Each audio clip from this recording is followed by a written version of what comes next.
سج گئی دوستو بزم نوری، ہم دلوں کو سجائے ہوئے ہیں۔ آج موسم آج موسم ہے کتنا سہانا، میرے سرکار آئے ہوئے ہیں۔ بسم اللہ الرحمن الرحیم۔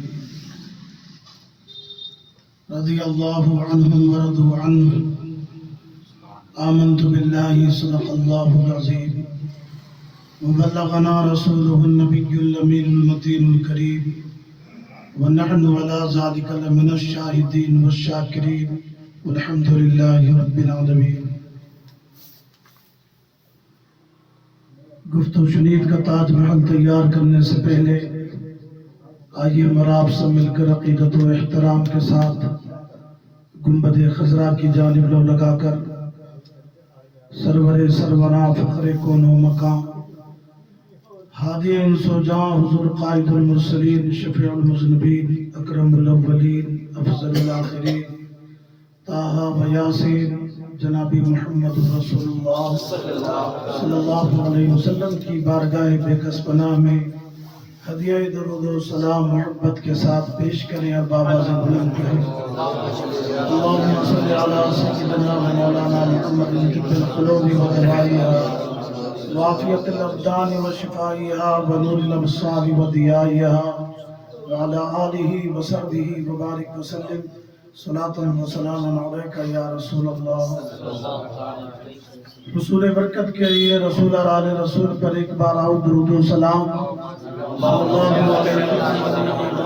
صلی اللہ علیہ وسلم۔ صلاۃ و سلام علیکہ یا رسول اللہ یا حبیب اللہ صلی اللہ علیہ وسلم۔ اسی کے لطف سے میں بھی کھڑا ہوں قدموں پر، اسی کے لطف سے میں بھی کھڑا ہوں قدموں پر، وہ مجھ کو گرنے تو کیا ڈولنے نہیں دیتا، اور میں جب بھی ہاتھ اٹھاؤں وہ لاج رکھتا ہے، کسی کے آگے زباں کھولنے نہیں دیتا۔ میرے امام اہل سنت مجدد دین و ملت شاہ امام احمد رضا خان فاضل بریلوی علیہ رحمت و رضوان بارگاہ رسالت مآب صلی اللہ علیہ وسلم میں رقم تراز ہیں، ارشاد فرماتے ہیں، سرور کہوں کہ مالک و مولا کہوں تجھے، سرور کہوں کہ مالک و مولا کہوں تجھے، باغ خلیل کا گل زیبا کہوں تجھے، تیرے تو وصف عیب تناہی سے ہے بری، حیران ہوں میرے شاہ کیا کیا کہوں تجھے۔ آخر رضا نے ختم سخن اس پہ کر دیا کہ خالق کا بندہ خلق کا آقا کہوں تجھے۔ حمد و نعت کے یہ چند اشعار آپ تک پہنچانے کے بعد میری جانب سے یہ طلب بڑھ جاتی ہے کہ بارگاہ رسالت مآب صلی اللہ علیہ وسلم میں ایک بار اور گلہائے عقیدت درود کی شکل میں پیش کر لیا جائے۔ صلی اللہ علیہ نبی الامی وآلہ صلی اللہ علیہ وسلم، صلاۃ و سلام علیکہ یا رسول اللہ یا حبیب اللہ صلی اللہ علیہ وسلم۔ حضرات، آج کی اس مبارک بز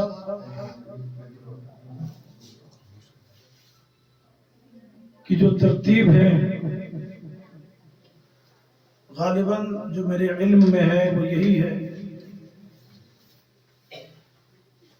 کہ سیدنا صدیق اکبر رضی اللہ تعالی عنہ کے عنوان پر ان کے حالات اور مناقب اور ان کی شان آج کی اس پاکیزہ بزم میں بیان کی جائے، اور کیوں نہ ہو ایسا کہ سیدنا صدیق اکبر رضی اللہ تعالیٰ عنہ کا اس امت پر بڑا احسان ہے۔ حضور علیہ الصلوۃ والسلام کے پردہ فرمانے کے بعد اس امت کو سنبھالا دینے والا اگر کوئی شخص ہے تو وہ سیدنا صدیق اکبر ہے۔ یہی سبب ہے کہ میرے اور آپ کے آقا جناب محمد رسول اللہ صلی اللہ تعالی علیہ وسلم ارشاد فرماتے ہیں کہ میری امت پر واجب ہے کہ میرے ابو بکر کا شکریہ ادا کریں اور ان سے محبت کریں۔ حضور نے فرمایا کہ میری امت پر واجب ہے کہ میرے ابو بکر سے لوگ پیار کریں اور ان کا شکریہ ادا کریں۔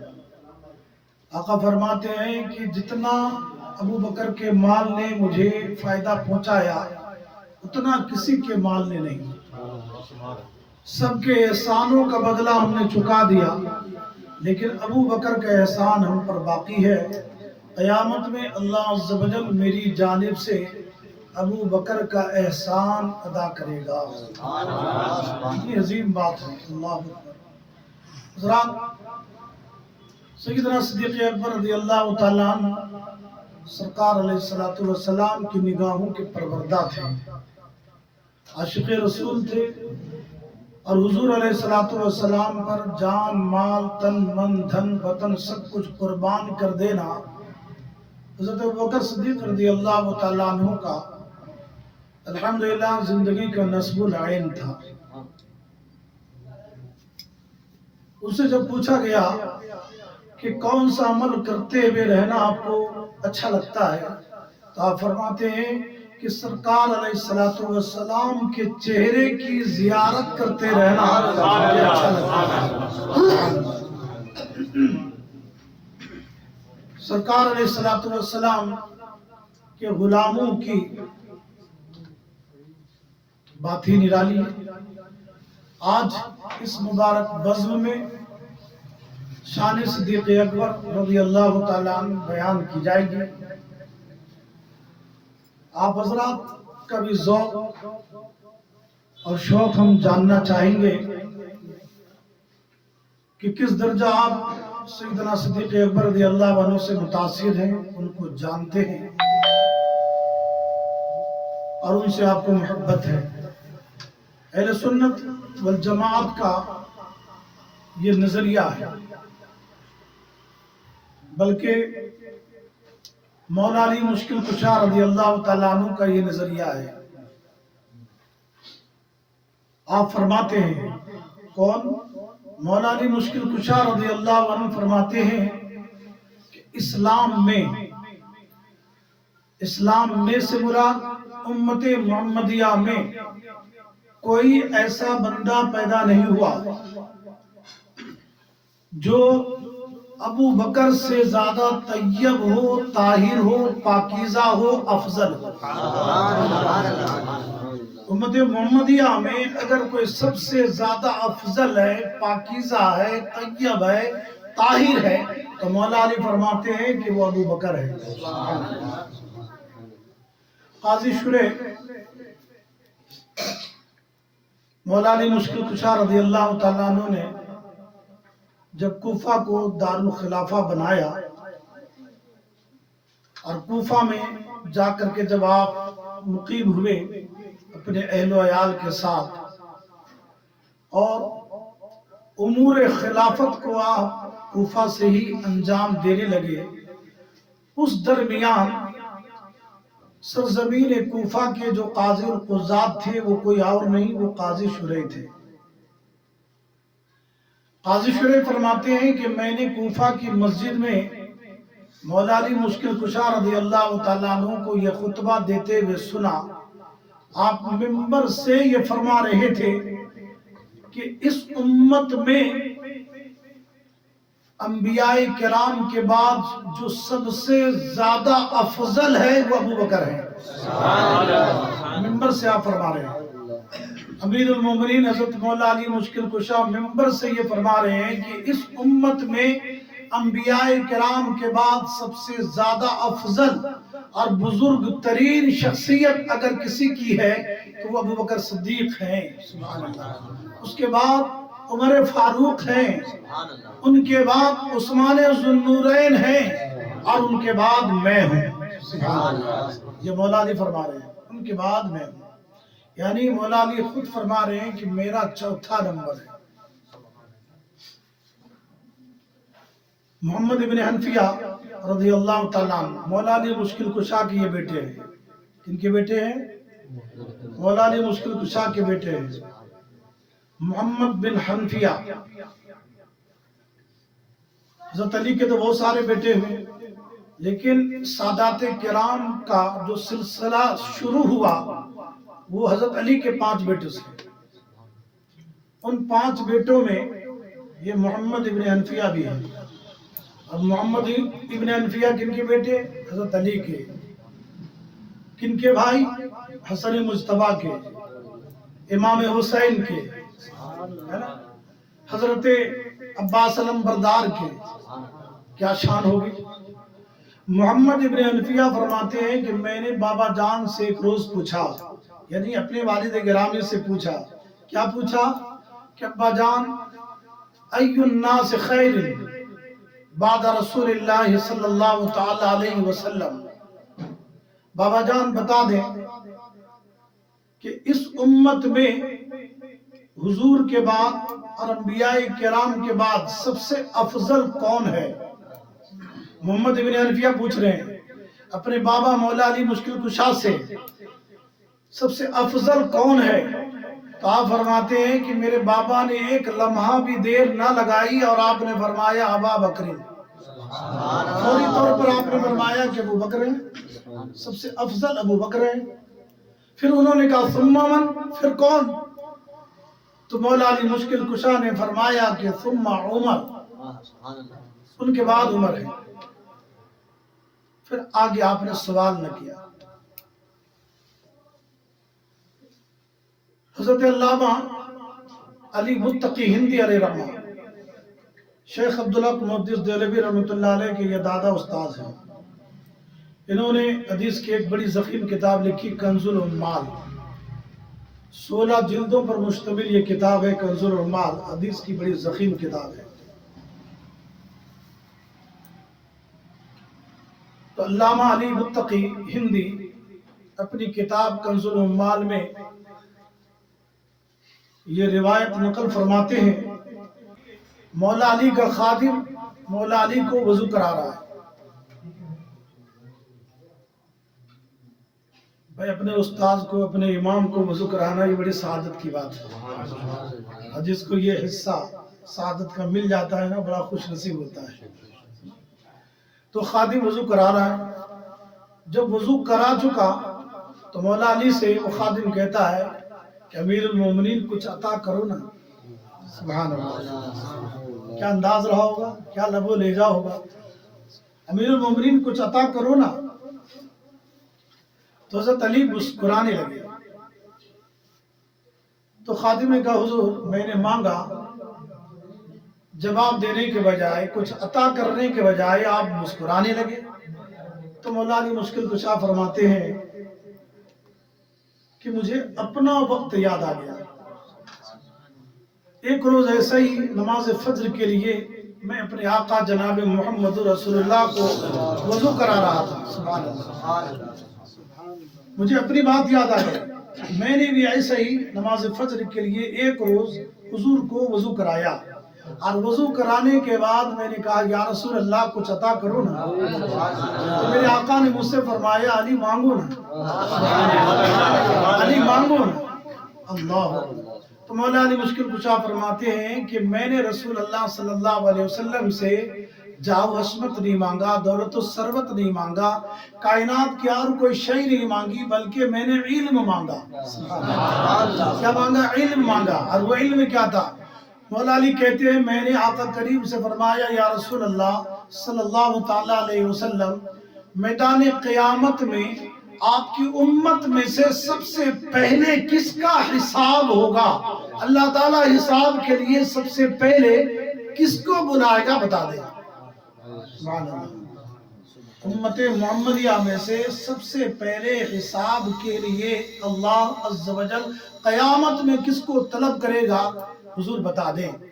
تو سرکار علیہ السلام نے فرمایا کہ سب سے پہلے میری امت میں سے جس کو حساب و کتاب کے لیے طلب کیا جائے گا وہ کوئی اور نہیں، وہ ابو بکر ہوں گے۔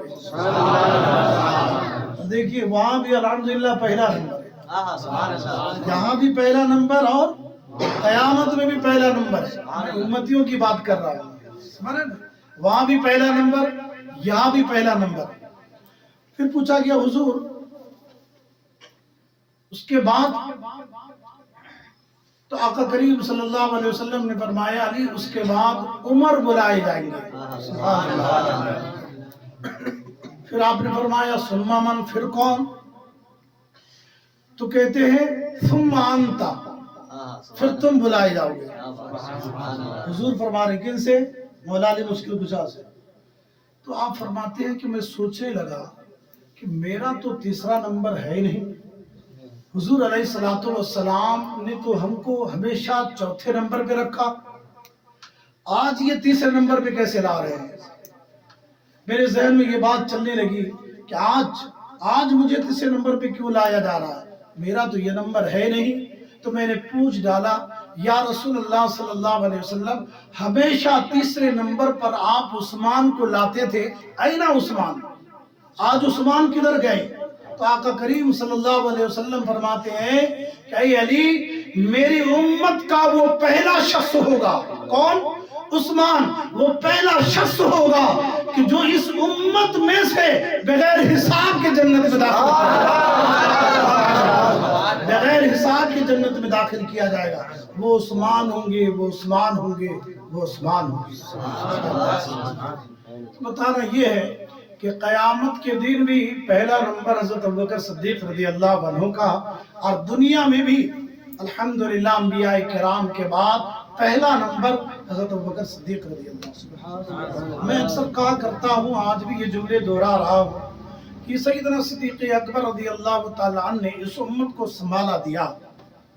آپ نے تو علماء کرام کے زبانی سنا ہوگا کہ حضور کا وصال با کمال ہوا کہ صحابہ کرام آپا کھو بیٹھے۔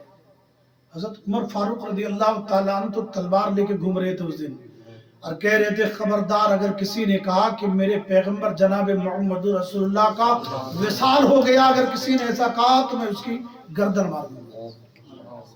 حضرت بلال رضی اللہ عنہ کو ہوش نہیں تھا، مولا علی مشکل کشا خود گشت کھا رہے تھے، گشت کھا کر کے گر رہے تھے۔ خاتون جنت کا برا حال تھا۔ دیگر اصحاب حضرات صحابہ، حضرات صحابیات نے جب سنا حضور علیہ السلام کا وصال با کمال ہوا تو وہ اپنے آپ میں نہیں تھے۔ میرے عزیزو جانتے ہیں اس وقت سیدنا صدیق اکبر رضی اللہ تعالیٰ عنہ نے اس امت کو سنبھالا اور سب کو جمع کر کے آپ نے فرمایا کہ اے لوگو، اگر تم محمد صلی اللہ علیہ وسلم کی عبادت کرتے تھے تو جان لو کہ محمد صلی اللہ علیہ وسلم وصال فرما گئے، انتقال کر گئے، اور اگر تو تم اللہ کی عبادت کرتے ہو تو جان لو کہ اس کو کبھی موت نہیں، وہ ہمیشہ سے ہے، ہمیشہ رہے گا۔ اور پھر یہ آیت پڑھی وما محمد الا رسول قد خلت من قبلہ الرسل، یہ آیت پڑھی۔ الحمدللہ صحابہ فرماتے ہیں کہ جب یہ آیت انہوں نے سنائی، اگرچہ یہ قرآن عظیم کی آیت ہے، تو کیا فرماتے ہیں کہ مجھے ایسا لگا، ہمیں ایسا لگا کہ یہ آیت آج ہم پہلی بار سن رہے ہیں۔ اللہ بہرحال جب سیدنا صدیق اکبر رضی اللہ تعالیٰ عنہ نے یہ فرما کر کے لوگوں کا ذہن بنایا، تب وہ اپنے آپ میں آئے، اور اس کے بعد سے پھر خلافت قائم ہوئی اور پھر نظام خلافت شروع ہوا۔ بہرحال بتانا یہ ہے کہ سیدنا صدیق اکبر رضی اللہ تعالیٰ عنہ کا یوم یہ نہیں کہ صرف جمادی الاولیٰ میں منایا جائے، ان کی یاد صرف جمادی الاولیٰ کی 22 تاریخ کو منائی جائے، ان کا ذکر کیا جائے اسی موقع پر، ان کا تذکرہ ہو، ان کے نام کی نیاز دلائی جائے، صرف اسی موقع پر نہیں، بلکہ میرا تو خیال ہے کہ وہ شخصیت اتنی عظیم ہے، وہ اتنے بابرکت بزرگ ہیں، اور سرکار علیہ السلام کے اس قدر وہ نگاہوں کے پروردہ ہے کہ ان کی یاد سارا سال 365 دن ہونا چاہیے، ان کا ذکر ہر دن ہمیشہ ہونا چاہیے، کیونکہ امت پر ان کا بڑا احسان ہے۔ سیدنا صدیق اکبر رضی اللہ تعالیٰ عنہ جس دن اسلام لائے، سبحان اللہ، جس دن اسلام لائے، الحمدللہ 40,000 دینار آقا کریم صلی اللہ علیہ وسلم کے قدموں میں لا کر رکھ دیے، اور کیا فرمایا جانتے ہیں؟ حضور یہ مال بھی میرا آپ کا ہے اور یہ غلام بھی آپ کا ہے، جیسا چاہو خرچ کرو حضور، جیسا چاہو خرچ کرو، میں بھی آپ کا، میرا مال بھی آپ کا، سبحان اللہ۔ اور جس دن غزوہ تبوک کے لیے آقا کریم صلی اللہ علیہ وسلم نے صحابہ کرام کو ترغیب دلائی کہ لوگوں اس وقت اسلام کو تمہارے مال کی ضرورت ہے، تو حضرت ابو بکر صدیق رضی اللہ عنہ اس دن بھی اپنے گھر میں جھاڑو لگا کر سارا مال لے کر کے بارگاہ رسالت مآب میں پہنچ گئے، اور اس مال کی بھی قیمت جو پہنچتی ہے، فقہاء کرام نے لکھا ہے کہ 40,000 دینار سے پار اس کی قیمت پہنچتی ہے۔ 40,000 دینار کب دیا؟ جس دن اسلام لائے، اور 40,000 دینار لگ بھگ غزوہ تبوک کے موقع پر دیا، اور اس دن غزوہ تبوک کے موقع پر جو دیا تو حال یہ تھا کہ گھر میں جھاڑو لگا دیا، آپ کے جو جوتا مبارک تھا چمڑے کا وہ بھی آپ نے اس میں سامان میں رکھ دیا، جو جبہ آپ پہنتے تھے، کرتا پہنتے تھے وہ بھی اتار دیا، اور اس کی جگہ پر ٹاٹ پہن لی، اور بٹنوں کی جگہ پر اللہ اکبر ببول کے کانٹے لگا لیے، اور اس حال میں سارا سامان اٹھا لائے اور آقا کریم صلی اللہ علیہ وسلم کی بارگاہ میں لا کر رکھ دیا۔ حضور علیہ السلام کی آنکھیں بھر آئی، حضور پوچھ بیٹھے کہ اے ابو بکر گھر والوں کے لیے بھی کچھ چھوڑا؟ کہتے ہاں یا رسول اللہ گھر والوں کے لیے بھی چھوڑا ہے۔ کہتے کیا چھوڑا؟ کہتے ہیں اللہ اور اس کے رسول کو گھر چھوڑا، گھر والوں کے لیے چھوڑا، باقی حضور سب آپ کی بارگاہ میں لایا۔ میرے عزیزو کیا جذبہ تھا، کیسا ایمان تھا، دین کے نام پر خرچ کر دینے کا کیسا حسین جذبہ ان کے اندر موجود تھا۔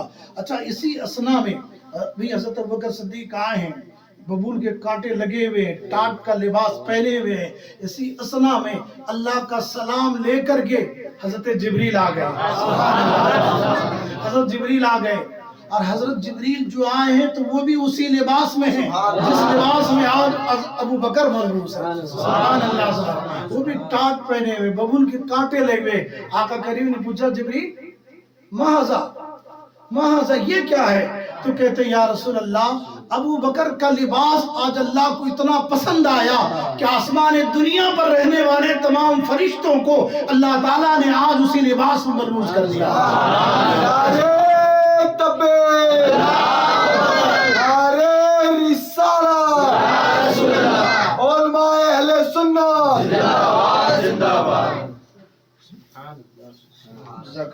اور وہ کہتے ہیں یا رسول اللہ صلی اللہ علیہ وسلم اللہ عز و جل ابو بکر کو سلام کہتا ہے، سبحان اللہ، ابو بکر کو سلام کہتا ہے اور کہتا ہے کہ پوچھو کیا ابو بکر اپنے رب سے راضی ہیں؟ سبحان اللہ۔ میرے عزیزو پوری امت میں آپ دیکھ لیں کہ کسی سے رب پوچھ رہا ہو کہ تم راضی ہو کہ نہیں، ہم سے راضی ہو کہ نہیں، اپنے رب سے راضی ہو کہ نہیں، رب کا سلام آیا ہو، ایسا کوئی بندہ پوری امت میں نہیں ملے گا۔ الحمدللہ اگر کوئی شخصیت ایسی ہے تو ابو بکر صدیق کی ہے، اللہ کا سلام آیا اور رب تعالیٰ خود پوچھ رہا ہے کہ اس حال میں جس حال میں تم ہو ابھی، یعنی تمہارے پاس تمہارا کرتا بھی نہیں ہے، پہننے کے کپڑے بھی نہیں، ببول کے کانٹے لگے ہوئے بٹن ہیں، ٹاٹ کا کرتا ہے، اس حال میں عالم غربت میں جبکہ تم نے سارا مال رائے خدا میں دے دیا ہے، تو رب پوچھتا ہے ابو بکر اس حال میں تم اپنے رب سے راضی ہو کہ نہیں؟ سبحان اللہ۔ تاریخ بتاتی ہے کہ حضرت ابو بکر صدیق رضی اللہ عنہ جذب کی کیفیت میں آ گئے، وجدانی کیفیت ان پر طاری آ گئی جب انہوں نے سنا نا کہ اللہ نے سلام بھیجا ہے، سبحان اللہ، اللہ کا سلام آیا ہے، اور رب پوچھتا ہے کہ اس حال میں تم اپنے رب سے راضی ہو کہ نہیں؟ تو جانتے عالم وجد میں حضرت ابوبکر صدیق فرماتے ہیں انا عن رب راضی، انا عن رب راضی، انا عن رب راضی، میں اپنے رب سے راضی ہوں، میں اپنے رب سے راضی ہوں، میں اپنے رب سے راضی ہوں۔ میرے عزیزوں، میری رشتہ داروں، حضرت ابوبکر صدیق رضی اللہ تعالیٰ عنہ، اللہ اکبر، اسی روز سرکار علیہ السلام کی بارگاہ میں جب بیٹھے